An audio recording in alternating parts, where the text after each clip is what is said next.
Hello guys, so welcome back to my channel Raksha's English club और मैं हूं आपकी ट्रेनर रक्षा। आज हम कुछ ऐसे सेंटेंसेस सीखने वाले हैं जो आपको वर्ड टू वर्ड ट्रांसलेट नहीं करने हैं, बल्कि आप उसको कुछ एडवांस इंग्लिश में भी स्पीक कर सकते हैं। Yes, it's very important to be pro. Pro means आज के ज़माने के साथ चलना, और आज के ज़माने के साथ चलने के लिए आपको अपडेटेड होना बहुत ज़रूरी है। और why not? I am here to update you in the advanced English. बहुत ही सिंपल तरीके से आज मैं आपको कुछ ऐसे सेंटेंसेस सिखाने वाली हूँ जो आप डायरेक्ट इंग्लिश में कन्वर्ट करके शायद बोलते होंगे, बट इट्स नॉट नेसेसरी। आप उसको बहुत ही सिंपल वे में बट इफेक्टिवली भी बोल सकते हैं विद द एडवांस इंग्लिश। तो बस आपको करना क्या है, आपको मेरे साथ लास्ट तक वीडियो में बने रहना है, बहुत ही कीनली वर्ड्स को ऑब्जर्व करना है और अपने नोट्स बनाते हुए चलना है, क्योंकि ये जनरली इट हैपेंस कि शायद हम थोड़ी देर बाद भूल जाएं। बहुत सारे मेरे व्यूअर्स जो हैं वो मदर्स भी हैं, बहुत सारे वर्किंग हैं, तो क्या होता है कि आपके वर्क में समटाइम्स इट गेट पजल्ड और आप उस चीज़ों को लॉन्ग टर्म के लिए याद नहीं रख पाते। तो नोट डाउन करते चलना बहुत ज़रूरी है। नोट डाउन करिए, वीडियो को लास्ट तक देखिए, बहुत ही अच्छे सेंटेंसेस हैं आज आपके लिए और आप बहुत कुछ नया आज सीखने वाले हैं। So let's take the look for the first sentence. The first sentence is वह काफी अमीर है। तो generally if you will see, आप अमीर को किस में ट्रांसलेट करेंगे? रिच। ओके, अमीर का जो इंग्लिश होता है वो रिच होता है, but it's not necessary. What I told you, हम कुछ एडवांस सीखने वाले हैं। ओके, तो वह काफी अमीर है, इसके लिए हम लिखेंगे she is quite well off. Okay, हम क्या लिखेंगे? she is quite well off. So guys, यहाँ पर मैं यूज कर रही हूँ word well off. well off एक फ्रेज होता है। ओके, फ्रेज क्या होता है? फ्रेज जो है वो टू वर्ड्स का कॉम्बिनेशन होता है। वो नाउन और प्रीपोजिशंस भी हो सकते हैं, नाउन और एडजेक्टिव हो सकते हैं, नाउन और वर्ब भी हो सकते हैं, जिनका इंडिविजुअली तो मीनिंग अलग अलग होता है। जैसे हम यहाँ पर देखें, वेल, वेल मीन्स गुड, ठीक। Okay, and of means which is going to stop. Okay, या फिर जो बंद होने वाला है, ठीक है, या बंद हो गया है।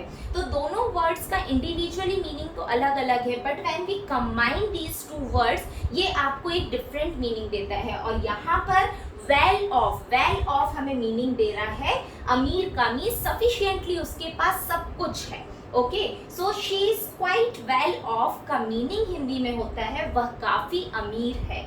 तो instead of saying that she is too rich, she is so much rich, आप क्या बोल सकते हैं? she is quite well off. okay, so I hope आपने कुछ अच्छा ही सीखा होगा। और हाँ, लाइक करना मत भूलिएगा, please hit the like button. इतने उदास क्यों हो? इतने उदास क्यों हो? Generally what you will speak it up. उदास मीन्स आप सैड बोलेंगे इसको। Yes, why are you so sad? Why are you looking sad?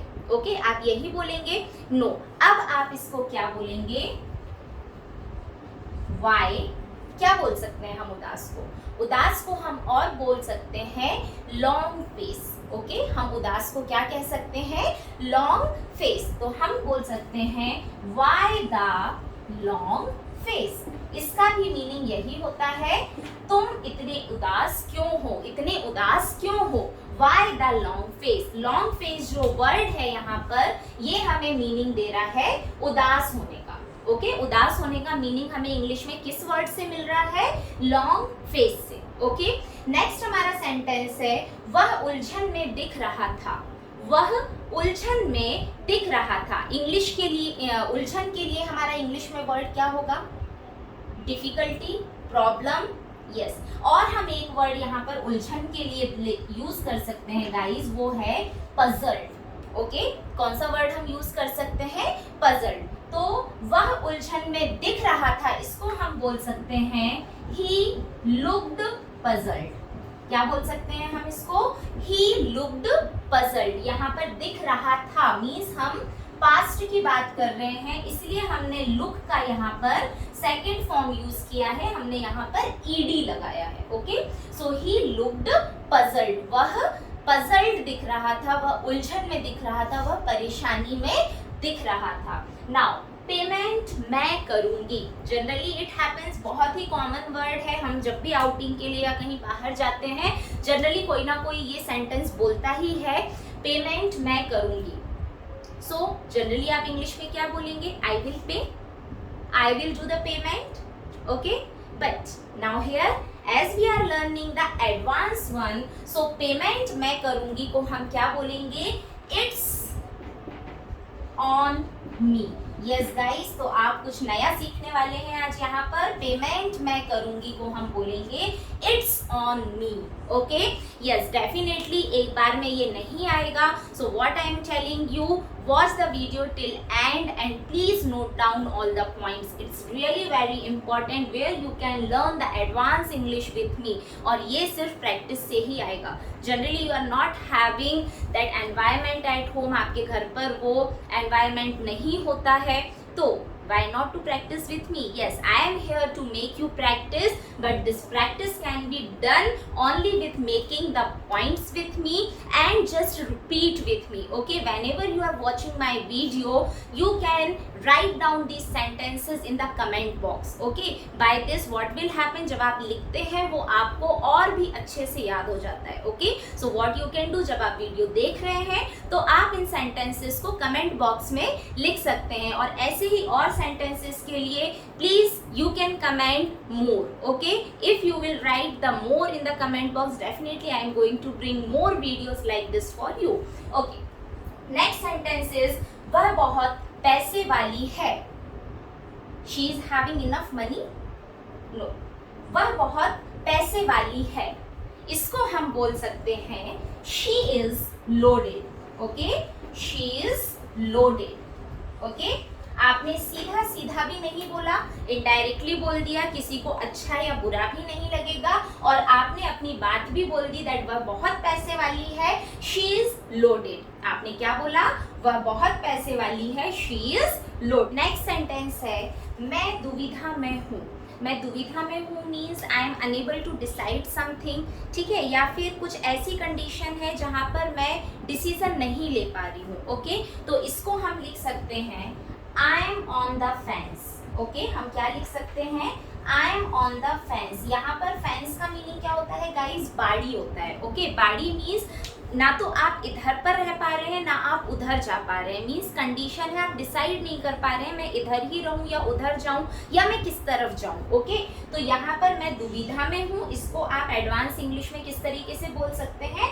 I am on the fence, I am on the fence. Next sentence है, तुम कुछ उदास दिख रही हो। यहाँ पर हमने उदास के लिए एक वर्ड देखा था, लॉन्ग फेस। तुम कुछ उदास दिख रही हो, okay. You are looking bit down, okay? You are looking bit down। तुम कुछ उदास दिख रही हो, यहाँ बिट का मीनिंग हो जाएगा कुछ, और उदास के लिए हमने वर्ड यूज किया है डाउन, ओके। तुम कुछ उदास दिख रही हो, you are looking bit down. Next sentence है, ये दुनिया का अंत नहीं है।